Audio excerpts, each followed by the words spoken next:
राजा when और पृथु की अमर कथा।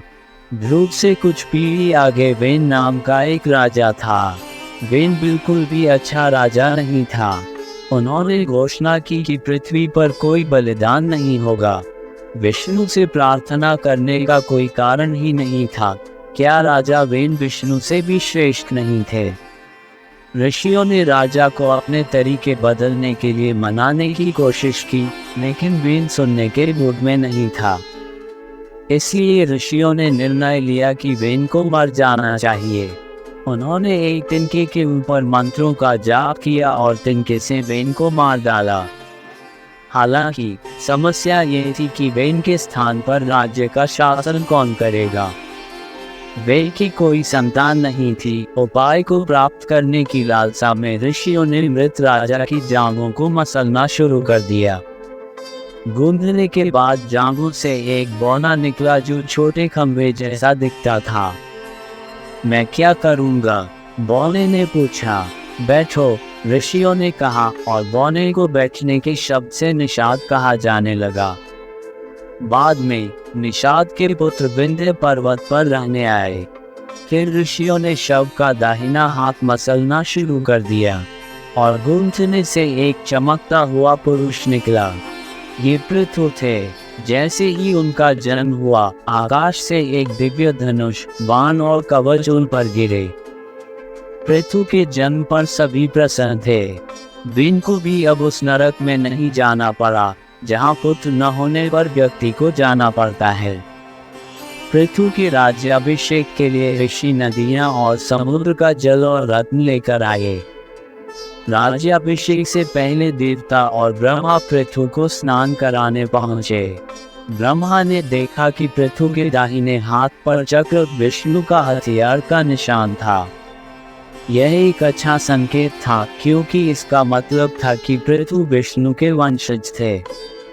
केवल राजाओं के ही हाथों में ये चिन्ह होता है, जिनका मुकाबला देवता भी नहीं कर सकते। पृथु का राज्याभिषेक हुआ। वह एक शक्तिशाली राजा था। जब वह चला तो समुद्र का जल कांप उठा और पहाड़ों ने उसके लिए मार्ग बनाया। उनका झंडा कभी झुकाया नहीं गया। धरती बिना जुताई के ही फसल पैदा करती थी। गाय बहुत दूध देती थी और फूल शहद से भरे होते थे।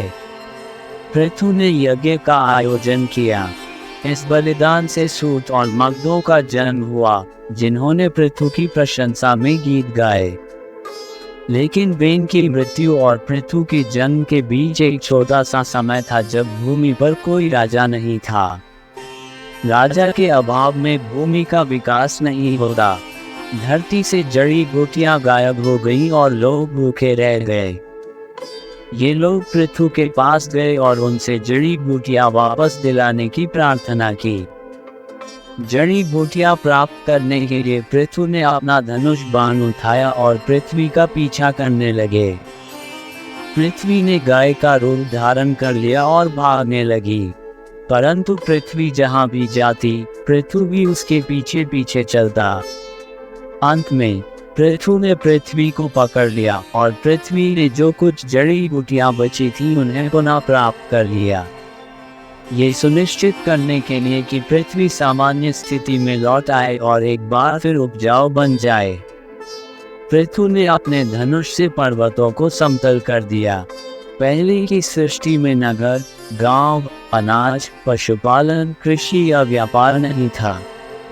पृथु के कारण ही यह सब संभव हो सका। यही कारण है कि पृथ्वी को पृथ्वी कहा जाता है। धन्यवाद। आप देख रहे थे गॉड ब्लेस टीवी हिंदी। हमारे साथ जुड़ने के लिए सब्सक्राइब अवश्य करें।